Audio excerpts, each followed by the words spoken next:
Joshua 4. When the whole nation had finished crossing the Jordan, the Lord said to Joshua, "Choose 12 men from among the people, 1 from each tribe, and tell them to take up 12 stones from the middle of the Jordan, from right where the priests are standing, and carry them over with you, and put them down at the place where you stay tonight." So Joshua called together the 12 men he had appointed from the Israelites, 1 from each tribe, and said to them, "Go over before the ark of the Lord your God into the middle of the Jordan. Each of you is to take up a stone on his shoulder according to the number of the tribes of the Israelites, to serve as a sign among you. In the future, when your children ask you, 'What do these stones mean?' tell them that the flow of the Jordan was cut off before the ark of the covenant of the Lord. When it crossed the Jordan, the waters of the Jordan were cut off. These stones are to be a memorial to the people of Israel forever." So the Israelites did as Joshua commanded them. They took 12 stones from the middle of the Jordan according to the number of the tribes of the Israelites, as the Lord had told Joshua, and they carried them over with them to their camp, where they put them down.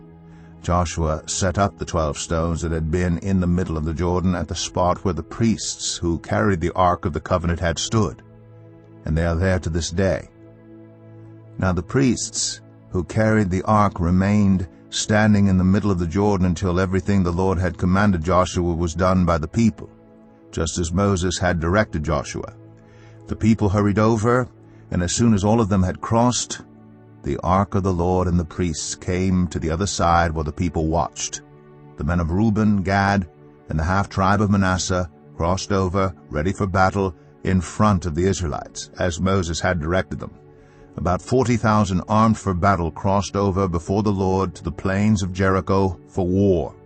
That day the Lord exalted Joshua in the sight of all Israel, and they stood in awe of him all the days of his life, just as they stood in awe of Moses. Then the Lord said to Joshua, "Command the priests carrying the ark of the covenant law to come up out of the Jordan." So Joshua commanded the priests, "Come up out of the Jordan." And the priests came up out of the river, carrying the ark of the covenant of the Lord.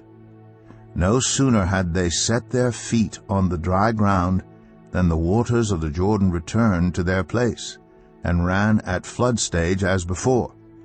On the 10th day of the first month the people went up from the Jordan and camped at Gilgal, on the eastern border of Jericho. And Joshua set up at Gilgal the 12 stones they had taken out of the Jordan. He said to the Israelites, "In the future, when your descendants ask their parents, 'What do these stones mean?' tell them, 'Israel crossed the Jordan on dry ground.'